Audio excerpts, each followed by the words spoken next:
di ko duggee cooj sax di ko duggee cooj yaa seere dégg la dégg na antiyaam yi laal na ci angale wax ne waxaat ko ci olof loo bëgg na am ci man malaaka Jibril ñu di ko gën a ooyee angel Jibril moom moo ñëwoon moom la yàlla bàyyi borom kattan bi nakati asamaan ak suuf ebaloon ca Mariama ba mu ko ne di nga am doom ci tontu ba ci angale mu ne be it done unto me according to thy word moom la antiyaami wax léegi oncle John yi ne colin bi man de man bur bu set dama dee wax ne ñun ñoo moom ibaadu ci ñun lañ ko gisee ndik Mariama foo ko gis dafa ibaadu suñu sóor yi daal di ibaadu sëgg ñëw ibaadu yàgg na fi de ca Mariama yaay Esa ndax déet waaw mooy li nga wax rek am na ñu doon def seen gàmmu ga neex ca biir a biir Kombo ñu dem Serekunda taana acho bi gis rek piisi Mariama mu muuru ñoom ñëpp ñu sol ko imam ba nag gën a xam Bible bi gën a tee xam lii mu ne leen yéen ak ma occ lii waare bi neex na seen acho bi lekk ko taana jigéen ya ni ñoom jigéen ji kan la ñu ne xamuñ ko dafa muur rek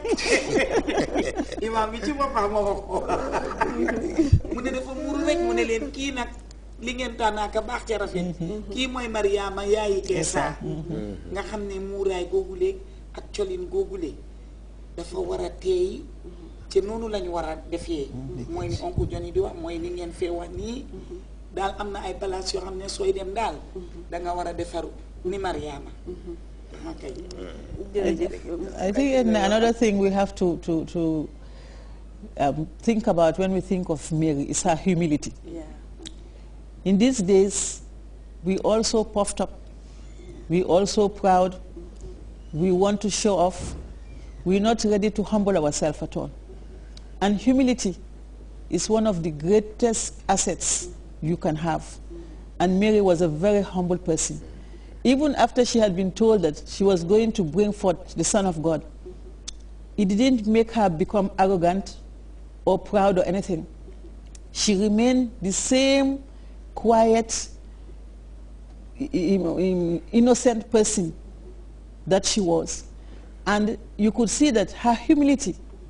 led her to have her child in a manger, in a stable. Which of us would be asked, which woman in the Gambia would be asked to go and give birth in a stable and would agree? Instead, we are flying to America to give birth to our children. So humility is something we should learn. Thank you. Suufeelu moom laay wax nii Mariama dafa suufeeloon boppam bañ ko waxee ne dafa nekk yaay Yeesu taxut mu jaay rëy rëylu dafa suufeel boppam ba nga xam ne bañ demee pour mu war a wasin amuñ hôtel bu mu dugga amuñ in bu mu dugga ba ko Joseph yóbbu ca fa mbaam ya nekk ca fas ya fa ñu nekk ca stable ba foofu la juree doomam ji may laajte ban si ñun kan si ñun jigéeni Gambia ñooy nangu sa jëkkër ne la ah man mënuma laa fayal lopitaan de kaay dem fii fas yi nekk nga wasin fa nga nangu ñu ngee naaw di dem Amérique di wasini foofu suñ doom dëgg la te itam ci suufeelu googal ci la bàyyi woon këram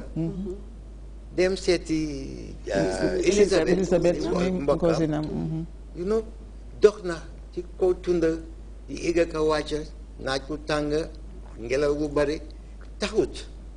mu suufeel boppam ne dinaa yegga be foofa ndax li la nga xam ne moom la ma malaaka bi wax ma séddoo ko suma mbokka waaw suufeelu boobu nag ndax xam mosulee na dégg sax mu ne yéen xam ngeen man maay kan su doon man de maa jur doomi yónent ca kaw laay toog di taxaw kenn du wax kenn du ngaam yooyu xam nga man maay kan xam nga man may do yaayi kan waaye mooy di anti yaa mi wax suufeelu na be kenn musuta dégg fu Mariama waxee ne maay yaayi yónent bi xanaa lu dul suufeelu boobu ba nga gisee sëy ba jeex ca Kéena ca Jérusalem ca Israël daal di ndox biiñ bu neex ba jeex mu daal di ooña nekkoon ci saaf ca hôtel ba ak ca sëy ba ne leen def leen rek lim leen wax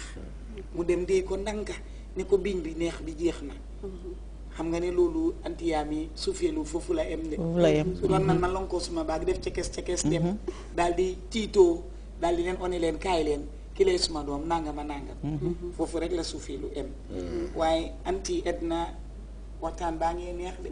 waaye bu ñu fàttee laaj lu ñu war a def ci bési seen mari bi de seen waxtu yi daf dee gàtt boobu dinañ ñëw ci boobu am na loolu waaye ci yëfi kenaan bi nga wax noonu waaw boobu it bëggoon naa cee wax dara am nga mooy ne ba mu demee itam di wax ak Yeesu demul di ko commandé daf ko laaj wax ko ndanka kooku ne ko loo bëgg ma def suma waxtu jotagut mu dal di joxe gannaaw noppi comme ni nga ko waxee mu ne gaa yi lu mu wax rek def waaw exactement you know, which again is teaching us how we have to behave with our children. You know, we have to listen to them, we have to give them the respect. Once they have become elders themselves, we don't have to treat them as babies again. They have a mind of their own. Even babies today, they have a mind of their own. If that baby starts crying and say you have to pick him up, you will have to pick him up. So we have to be able to listen to our children, to realize that they themselves are becoming adults. We talk to them, advise them, and not actually, you know, be arrogant with them. Thank you, Auntie Aminde. Uncle Johnny, that brings us to another question, which is Mary was assumed into heaven, body and soul. How significant is this to Catholics? Waaw loolu am na maanaa lool ndik ndey ji ko ëmboon juróom-ñeneenti weer moom bi mu bàyyeekoo àddina delluwaat ci kër baayam ca aljana xalaat na loolu ba noppi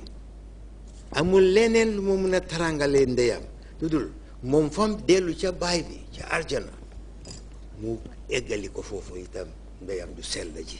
ndax mu bokk ak moom ndamam di séedoo moom kontaanteem ak jàmmaam ak darajaam waaw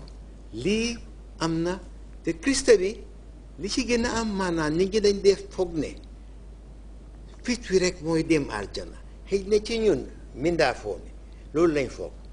waaye yàlla ba mu sàkkee nit daf ko boole yaram ak fit ça fait am na maanaam loolu ñu xàmmee loolu ne ba Krista bi yëkkati ndeyam ju sell ji Mariama mu dem fekk ko aljana daf ko yëkkati yaramam ak fitam Uncle Johnny jërëjëf Auntie Sarah ñu ñëw ci question bi nga ma doon laaj sànqa ne lan ngeen am line up pour bés bi activities yi ñu am pour bés bi loolu soo ne seg mari rek loolu la dafa ci am solo ndaxte taw bi ñëpp a ngi wax ne Mariama nga sangu mami yi dina njëkk a bëgg a taw moom ci la moom affaire yi nag moom suba laa door in fact door nañ sax vigile baa ngi on man Banjul laa jógee ñu nga ca kawam fi mu nekk nii su mees bi amee na ngeen suba ñu def mees bi ñu def breakfast save bi ak St. Cecilia Square ci hall bi police band oo army band dinañ ñëw ñun ñu dem weepar ca Holy Spirit Church fa ñu ooyee campement church ñeneenti waxtu kabasidot yi blue and white yi couleur Mariama rek ci asamaan bi ñuy bugga mu taw itam ñu enu statue bi sànq laaj nga anti yaa mi waaye du wii ona miiri sa question boobu la nee na ma torop ndaxte waxtu wuñ fi toogee o waxtu wuñ génnee ñu naan ñu dangeen a jaamu Mariama Edna jërëjëf yow wax nga yëpp waaye du wii ona dañoo ona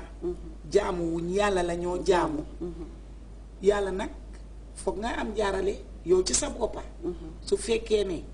foog naa ne yow mun nga dara ci anti yaami ak oncle John yaama leen gën a jegeñ damaa ñëw ne la dooma ñaanal oncle John yi def laa ruus mbaa anti yaami ci sa kaw kaadu yëf yi gaaw loolu rek la jërëjëf ci question boobu nga laajte su ko defee nag ñu enu statue ba aloo wuñ de dañoo ona di ko seetee rek comme nga am sa nataal yi yaay sa yaay dee nga def frame bi léeg-léeg nga wax ak moom ni ko diw nangam a nangam du dégg loolu la jërëjëf léeg-léeg nag moom dina toj cee maa ngi oo ñëpp ne ñu ñëw uyu si moo da cooj mooy soo ko déggee ki jur jàngu yi yëpp mooy Hagan Street Daniel Godet Street cee nag bëccëg bi yoon dañ am na Camelon Band nga gis ne Lion Prom dafa tëgga free of charge kenn du fay dara dangaa feature dance bi xambalisu moo nañ joolaa yooyu day tega fuuf milip bu neex bi ooyee ooyee sekkam si naa mi jow